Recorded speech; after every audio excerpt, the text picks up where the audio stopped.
Šupky dubky do postielky, vítajte na podcaste Rozprávky od Lucinky. Skočte do postielok, zamuchlajte sa do mäkkej deky a nastražte zvedavé ušká. Dobrodružstva križiaka Ferka. Ako sa Ferko a Lukáš spoznali? Dávno predávno, keď ešte lesy boli plné tajomstiev a každý strom nosil v sebe príbeh, žil na jednom z nich malý pavúčik, križiak, menom Ferko. Jeho chrbát zdobil ohromujúci tanec farieb a malý krížik uprostred, ktorý sa zdal byť odrazom lesného jasu. Pavučina, ktorú Ferko s veľkou láskou a starostlivosťou postavil medzi dvoma vetvičkami obľúbeného stromu, slúžila nielen ako jeho domov, ale aj ako brána do sveta dobrodružstiev. Hoci Ferko mal svoj útulný domov rád, začal cítiť vnútorné volanie dobrodružstva, ktoré ho viedlo do neznáma. To volanie ho budilo zo spánku a stále sa mu ozývalo v ušiach a lákalo ho skúsiť niečo nové, niečo iné. Keď to šepkanie bolo už na nevydržanie, rozhodol sa opustiť svoju známu pavučinu a vydať sa na cestu objavovania sveta za hranicami jeho známeho kráľovstva. No ale ako by mohol pavúk poniknúť veľké dobrodružstvo sám? Týmito myšlienkami kráčal po ceste.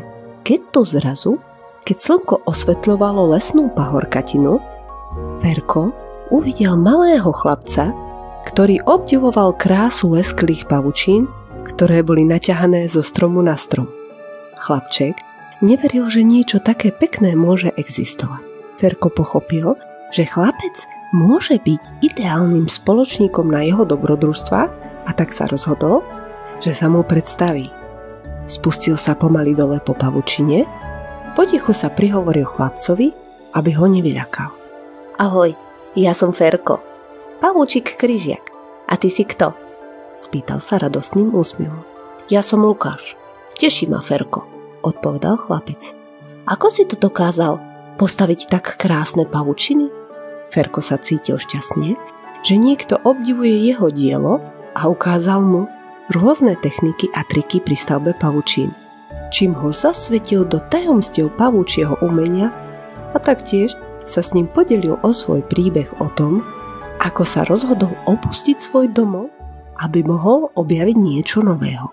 Lukáš, ktorý mal v sebe odvahu a lásku k prírode, sa rozhodol, že sa pripojí k Ferkovým dobrodružstvám. A ja chcem zažiť niečo nevídané a zázračné, povedal Lukáš s nadšením. Môžem ísť s tebou, Ferko? Ferko radosne prikývol všetkými 8 nožičkami.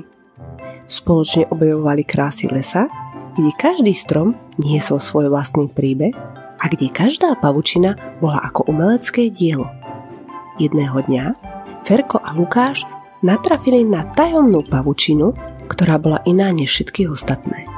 V tejto pavučine našli starého múdreho pavúka, ktorý poznal tajomstvá prírody a života. Starý pavúk ich viedol cez pavučinu, na ktorej boli vyrité príbehy lásky, odvahy, priateľstva a vzájomnej pomoci. Každý pavúk má svoj príbeh a každý príbeh prispieva k celkovej harmónii prírody, vysvetľoval starý pavúk. Ale vy ste ešte mladí, moji malí dobrodruhovia, a vaše príbehy sa ešte len začnú písať. Ferko a Lukáš, plný zážitkov a múdrosti od starého pavúka, sa rozhodli vrátiť sa do svojho domova. Lukáš sa začal zaujímať viac o život pavúkov a ich zložité pavučiny. Postupne sa stal pravidelným návštevníkom Ferkovho pavučinového domova. Jedného dňa, keď sa jeseň hlásila a lístky stromov sa sfarbovali, Lukáš dostal nápad. A čo, keby sme vytvorili najväčšiu pavučinu, akú kedy tento les videl? Križiak Ferko sa rozžiaril nadšením a spolu sa pustili do práce. Lukáš mu pomáhal pretkávať nitie na sieti a spoločne vytvorili najkrajšiu a najväčšiu pavučinu, akú kedy lesné stromy videli. Ich pavučina bola plná farieb, tajomstiev a úžasných príbehov. Všetky lesné bytosti a i ostatné pavúky boli unesené jej krásou a chválili ich za ich výtvor. Ale ako to už na jeseň býva, nikto nikdy nevie, aké bude počasie. Jedného dňa sa prihnala veľká búrka. Silný vietor a prudký dážď rozfúkal a zničil ich krásnu pavučinu. Kryžiak Ferko bol smutný a aj Lukáš cítil, že stratili niečo veľmi dôležité. Nezúfaj, Ferko, každá pavučina sa môže poničiť, ale pamiatky na ňu zostanú v našich srdciach, povedal Lukáš s láskou.